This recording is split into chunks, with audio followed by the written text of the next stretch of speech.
When I was a child, I turned my brother into a pig. I found it amusing at the time to watch his bones break and hear the fleshy popping as his muscles and tendons transformed. I giggled when he screamed, as his nose smeared into a snout and a little curly tail sprouted from his swollen pink behind. Nobody else laughed. The slaves wailed when they saw what I'd done. Some even fled the palace, never to return. Others fell to their knees, muttering desperate prayers, their implorations shivering on their twisted lips. When my parents found out, my mother shed tears whilst my father struck my face. A predictable response from both. "Why did you do this?" he asked. "Because I can," I replied. Apparently that was the wrong answer. Though truthful, this was not the only reason for my actions.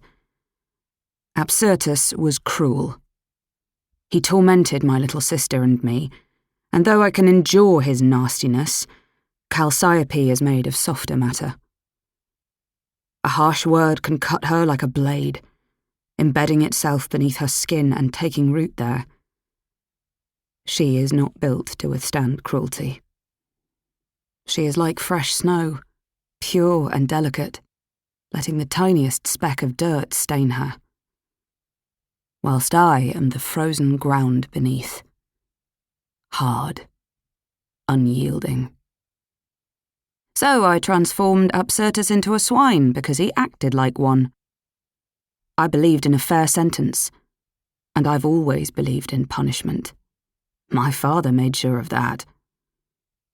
My justice was easy enough to execute, just a simple concoction I peppered over his morning porridge. To Absyrtus's credit, he somehow sensed my deceit at the second mouthful, attempting to spit out the poison. He was too late, of course.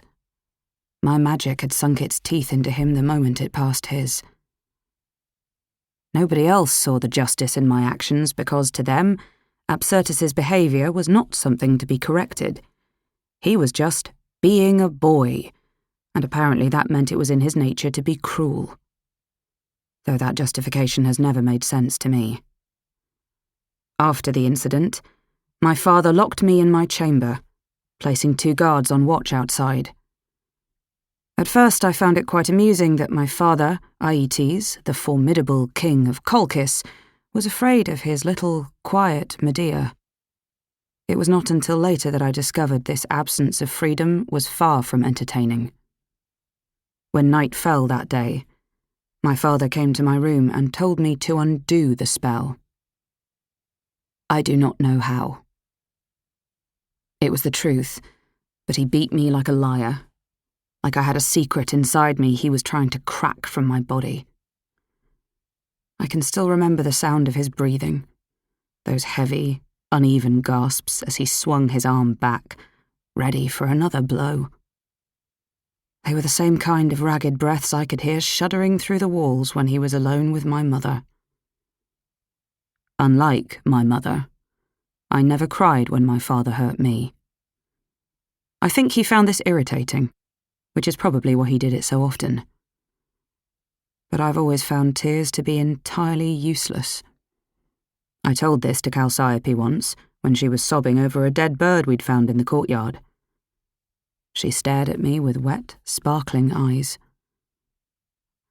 "Sometimes you say things that scare me, Medea," was all she replied.